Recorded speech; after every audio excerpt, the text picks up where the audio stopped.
0072 మరియు 73.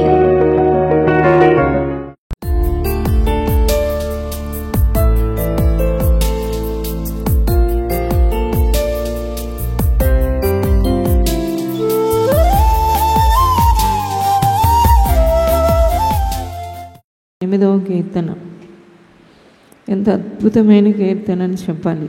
దావీదు ఈ కీర్తనని రచించాడు. దేవుడితో చేసిన ఈ భూమి ఆకాశాన్ని ఒక్కసారి తేరి చూస్తున్నప్పుడు, తనను తాను చూసుకుంటున్నప్పుడు తను ఎంత అల్పంగా కనబడుతున్నాడో అతనికి అర్థమైంది. నిజమే, ప్రకృతిని అంతా ఒక్కసారి తేరి చూసి దేవుడు చేసిన ఈ సృష్టిని అంతటిని ఒకసారి చూసినప్పుడు మనం ఎంత అల్పులమో ఎంత బలహీనలమో మనకు బాగా అర్థమవుతాయి. నువ్వు చేసిన సూర్యచంద్ర నక్షత్రాలను చూసినప్పుడే నాకు భయం, వణుకు పుడుతున్నాయి అంటున్నాడు మరొక కీర్తనలో దావీదు. ఎందుకంటే దేవుడు చేస్తున్న సృష్టి అంత గొప్ప సృష్టి. అందులో దేవుని జ్ఞానం కనబడుతుంది, దేవుని బలము కనబడతా ఉంది, దేవుని శక్తి కనబడతా ఉంది. ఇంత గొప్ప విశ్వాన్ని సృజించి ఆయన మాట ద్వారా ఈ సృష్టిని అంతటిని నడిపిస్తున్న ఆ గొప్ప కార్యాన్ని, గొప్పతనాన్ని చూసుకుని తనను తాను చూసుకున్నప్పుడు తను ఎంత అల్పుడో, ఎంత బలహీనుడో, ఎంత వట్టివాడో తెలిసి ఈ కీర్తన రాసుకుంటా ఉన్నాడు. 3వ వచనం చూడండి. నీ చేతి పని అయిన ఆకాశాన్ని, నీవు కలుగు చేసిన చంద్ర నక్షత్రాలను నేను చూడగా. 4వ వచనం చదవండి. నీవు మనుషుని జ్ఞాపకము చేసుకొనుటకు వాడే పాటివాడు, నీవు నరపుత్రుని దర్శించుటకు వాడే పాటివాడు. ఈ విశ్వంలో ఉన్న ఈ నక్షత్ర రాశులు, ఈ సూర్యుడు, ఈ చంద్రుడు, ఇవన్నీ చూస్తూ ఉన్నప్పుడు అసలు ఈ మనిషి నేను ఇంతగా జ్ఞాపకం చేసుకోవడానికి వాడు ఏ పాటి వాడు అని తనను తానే ప్రశ్నించుకుంటున్నాడు. దేవా నువ్వు మనిషిని దర్శించడం ఏంటి, మనిషిని జ్ఞాపకం చేసుకోవడం ఏంటి?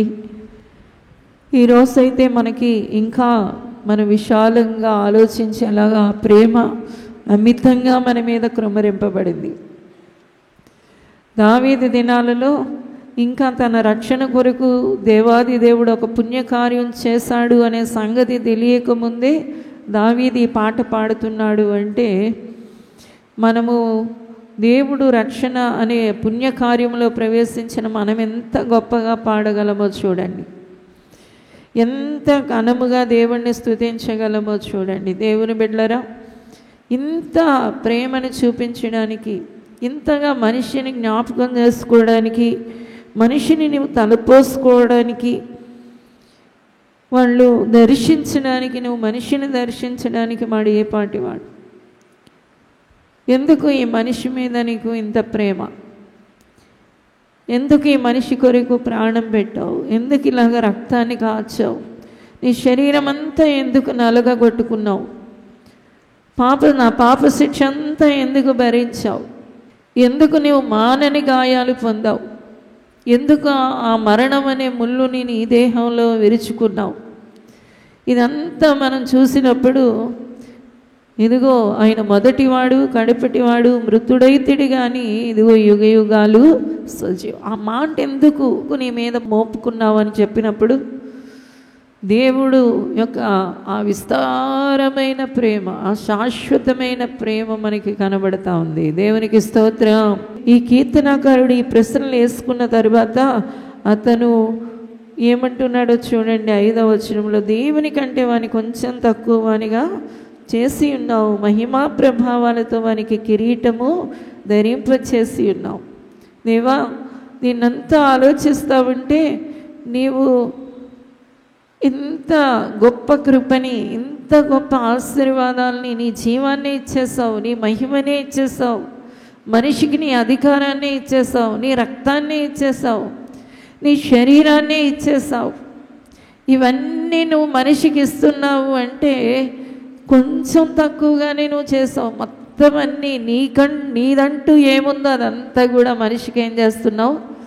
ఊరికే ఇచ్చేస్తా ఉన్నావు. హల్లెలూయా. దేవుడు మనిషికి తన సమస్తాన్ని ఇచ్చివేశాడు. అందుకనే దేవుని పేరేంటి? కృపామయుడు. ఈ పేరుని ఎవ్వరికీ కూడా పెట్టకూడదు, ఎవ్వరికీ కూడా ఆపాదింపకూడదు.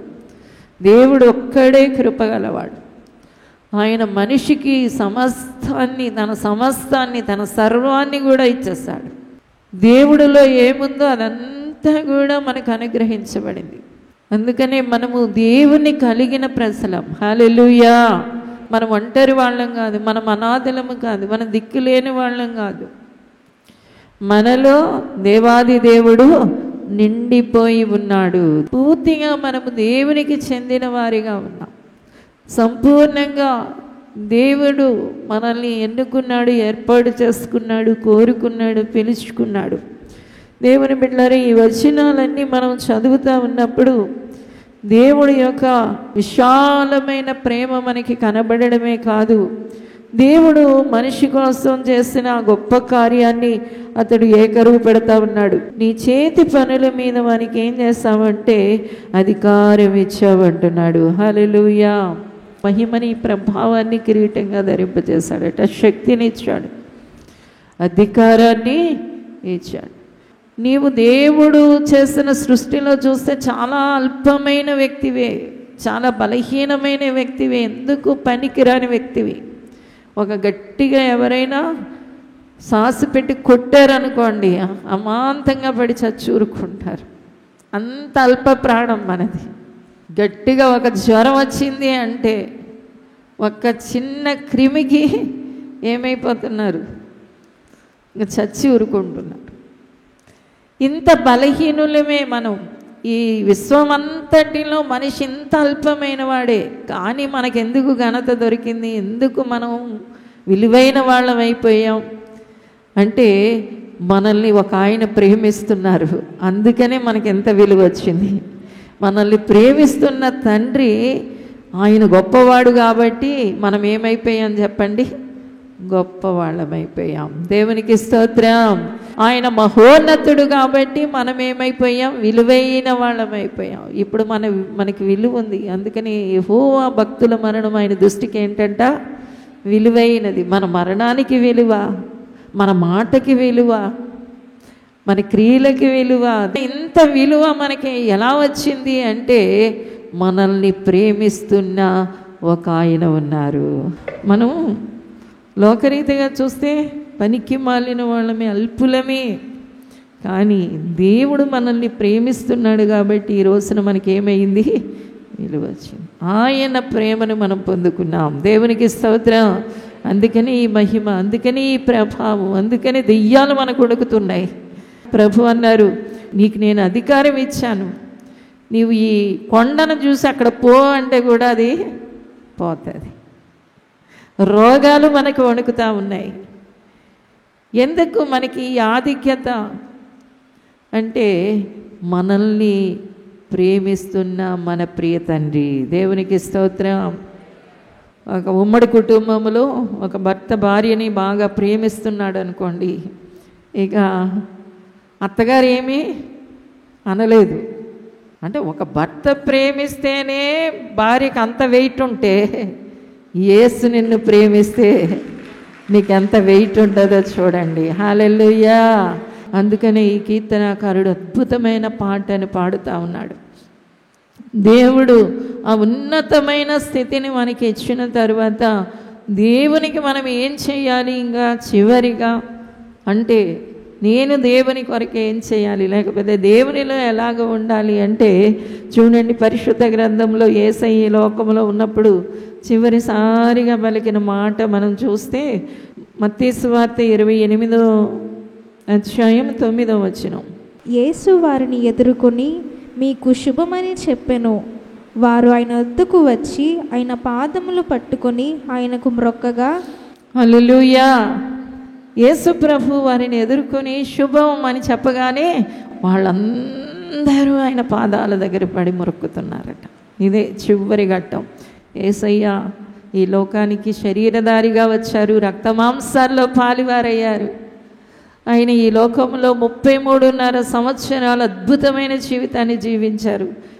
లోకానికి పరలోక రాజ్య విషయాలు అందించారు, ప్రజల్ని విడిపించారు, విడుదల చేశారు, వాళ్ళని దీవించారు. చివరిగా మానవ విమోచనార్థం బలి పశువుగా ఆయన శిలువలో వేలాడిపోయారు, సమాధి చేయబడ్డారు. ఆయన 3వ దినాన్న యేసు తిరిగి లేచిపోయారు. ఆయన తిరిగి లేచిన తరువాత మానవులకు అగపడతా ఉన్నప్పుడు చివరిగా వారికి అందించిన సందేశం ఏంటి అంటే, మీకు శుభమగునుగాక అని చెప్పగానే వాళ్ళందరూ ఆయన పాదాల మీద పడి బ్రొక్కుతా ఉన్నారు. ఈ రోజున దేవుని బిడ్డలారా, దేవుడు సంపూర్ణమైన పుణ్యకార్యాన్ని మన జీవితంలో మనం అనుభవించాం, పొందుకున్నాం. ఆయన స్వస్థత మనకుంది, ఆయన గాయాల స్వస్థత మనకుంది. ఆయన శాపగ్రస్తమైన సిలువ భరించి మనకు ఆశీర్వాదాన్ని ఇచ్చాడు. ఆయన మరణాన్ని పొంది మనకి జీవాన్ని ఇచ్చాడు. ఆయన మన పాప శిక్షను భరించి మనకి నీతి పరిశుద్ధత ఇచ్చాడు.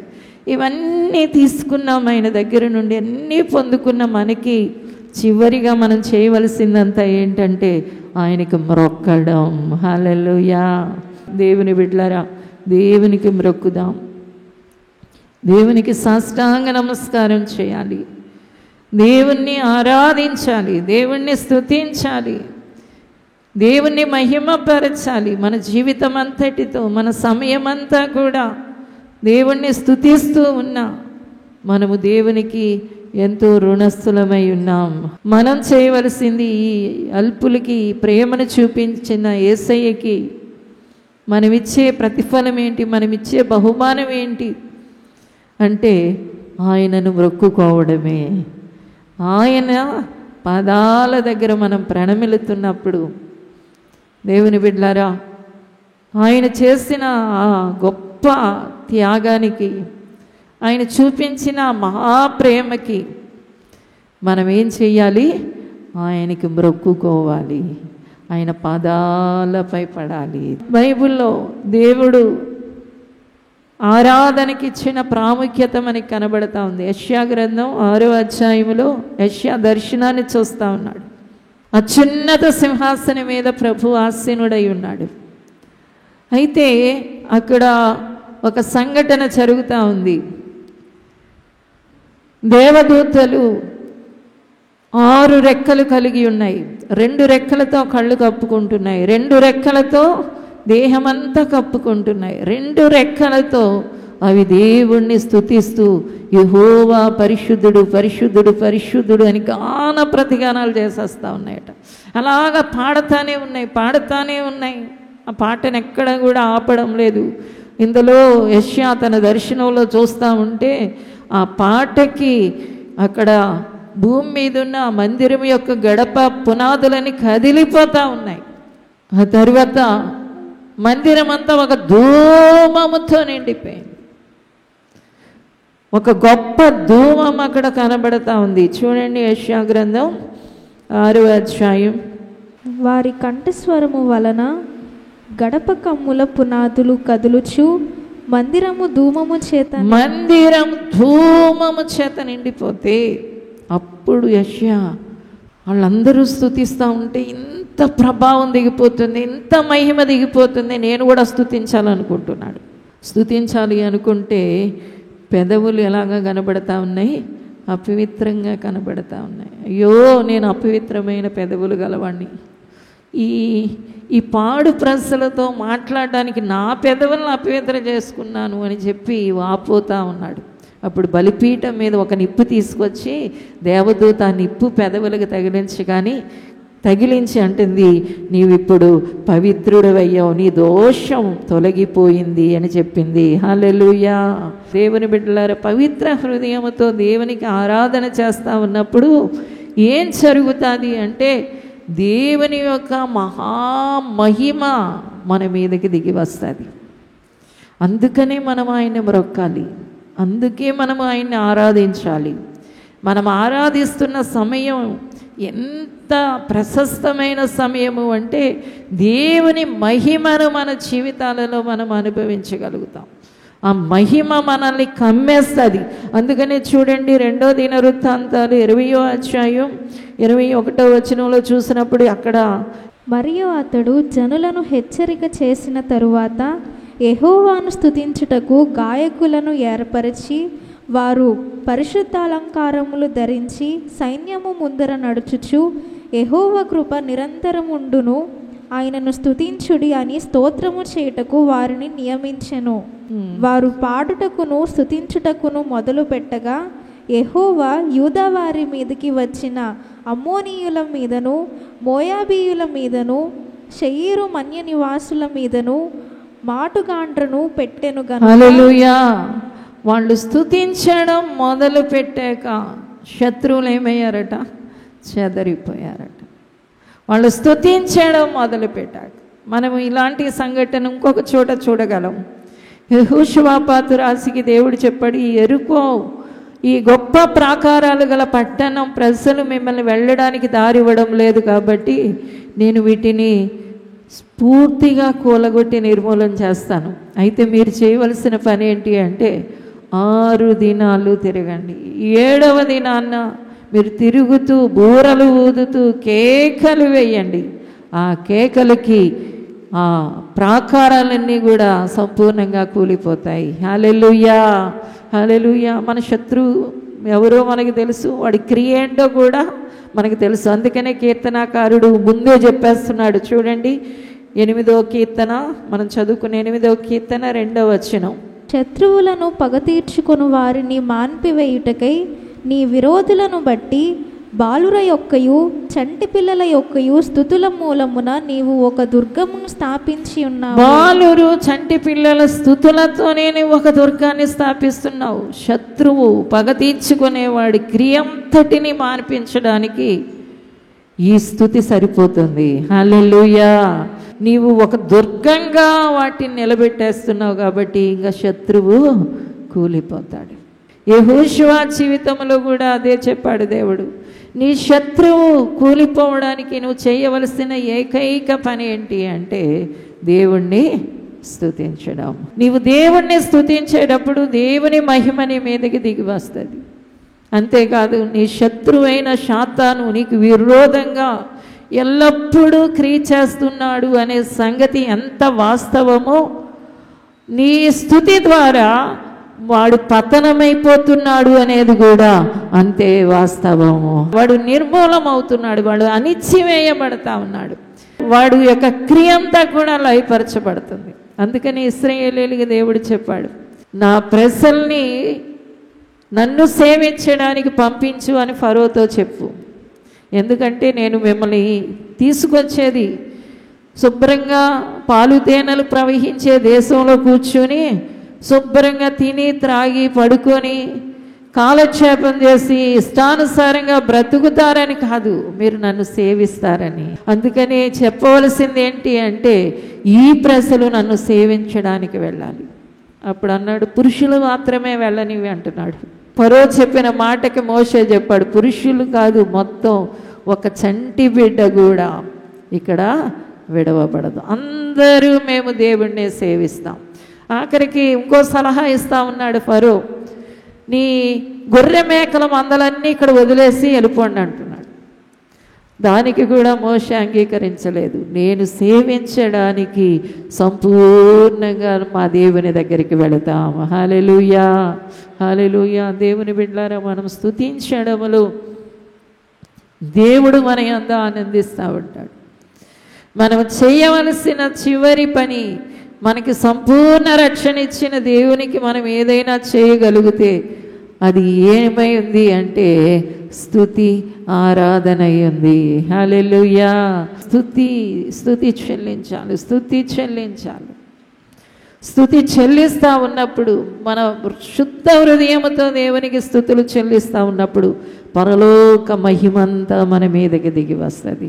మనకి విరోధంగా పనిచేసే శత్రు క్రియ కూడా కాల్చివేయబడతా ఉంటుంది. కాబట్టి దేవుని బిడ్డలైన వారు స్తుతిని చెల్లించడానికి సంపూర్ణంగా సిద్ధపడాలి. రాత్రి మా ఉపవాస ప్రార్థనలో దహించగ్ని ఫ్యామిలీ అంతా మేమందరం కూర్చొని ఉపవాస ప్రార్థన చేసుకోవడానికని నేను ఒక పాట పాడుతూ ఉన్నాను. పాట పాడుతూ ఉండగా అలా పాడుతూ పాడుతూ ఉండగా ఆ స్తుతి దేవుడికి నచ్చింది అనుకుంటాను. అది ఆయన అంగీకరించాడు. ఒకేసారి అమాంతంగా దేవుని మహిమ మా మీద కృమ్మరింపబడ్డం గమనించాం. దేవునికి స్తోత్రం.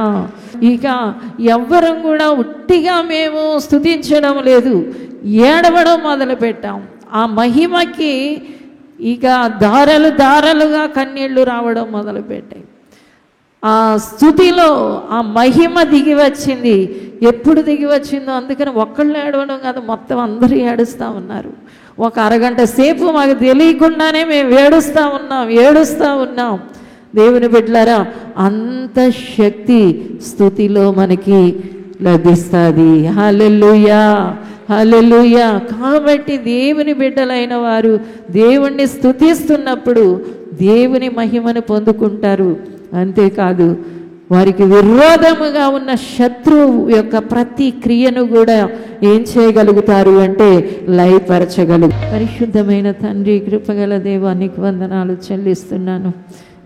మా విశేషమైన వాడా, మా అమూల్యమైన వాడా, మా అద్వితీయ ప్రభువా, నీకు కృతజ్ఞతాస్తుతులు చెల్లిస్తున్నాము నాయన. ఇంత భయంకరమైన పరిస్థితి నుండి మాకు విడుదల, విమోచన, జీవం, వెలుగునిచ్చి నువ్వు రక్తం పెట్టుకొనుకున్నావయ్యా తండ్రి. నీకు వందనాలు, నీకు పాదాభివందనం.